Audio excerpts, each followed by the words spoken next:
Thank you, Andrew, for that update for us. Now, this outage had many people concerned that there was some sort of massive cyber attack. But again, we just want to keep reiterating that right now what we're learning is that this was a software update that went wrong. It likely has you concerned, though, about your security online and if there's something that you should be doing right now to help yourself out with this situation. And that's why we have David Rounds joining us today. He's a cyber expert and author. He's also the CEO of Net Effect right here in Las Vegas. David, thank you so much for joining us today. Thank you for having me. Yeah, happy to have you. And I'm sure you're getting lots and lots of calls. You're probably the most popular person for a lot of people today because a lot of people want to know, what do we do in situations like this? I know this is not a cyber attack, but still it's something scary to know that the company that usually helps prevent cyber attacks for a lot of companies, they made a snafu. Yeah, unfortunately, that's something we're going to have to deal with as we move forward in technology. Especially a company size as CloudStrike. I mean, they claim 29,000 or so clients. 60% of the Fortune 500 companies use CloudStrike. Of course, lots of governments and 911s, hospitals, banks. So, if you're one of those people using this software, that affects you. For most home users, it's not affecting them much at all because this isn't a software used for security in the consumer or the home version, more or less.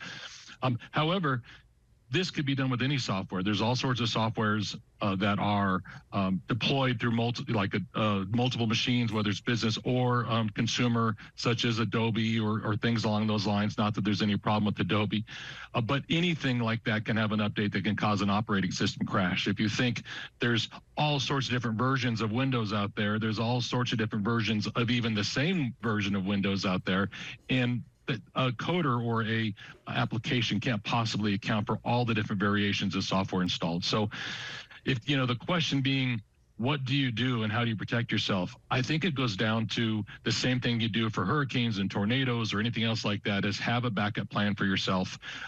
If grocery stores are probably affected by this. We haven't heard about that yet that I've seen, but I hear major manufacturers are affected. There'll be delays in some shipments potentially because of this. So have a backup plan for yourself personally. Have some cash that you always keep in case you can't use your credit cards. Have some food just in case there's something silly like a run on grocery stores and such.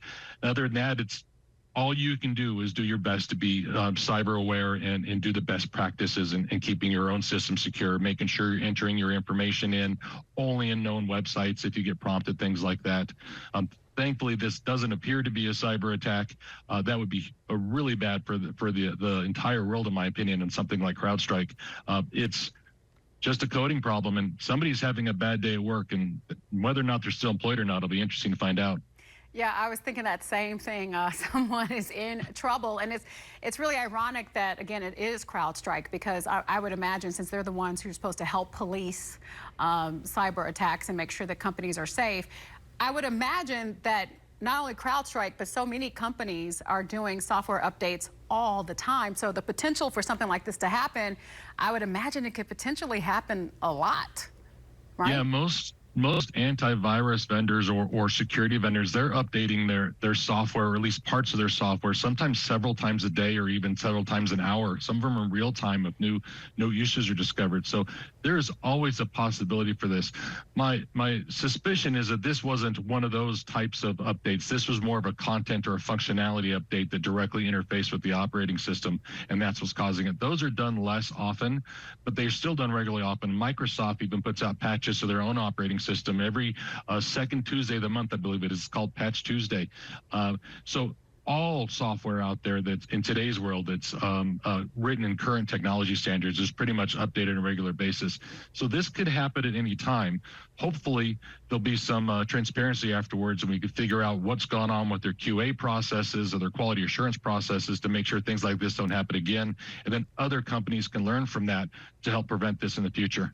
All right, yeah, let's all hope that happens for all of our sake. And again, take David's advice that you need to go ahead and have a plan in place always, just in case something like this happens. Again, thank you so much for those tips, and thank you so much for joining us, David. You're welcome. Thank you. Have a great day. You too.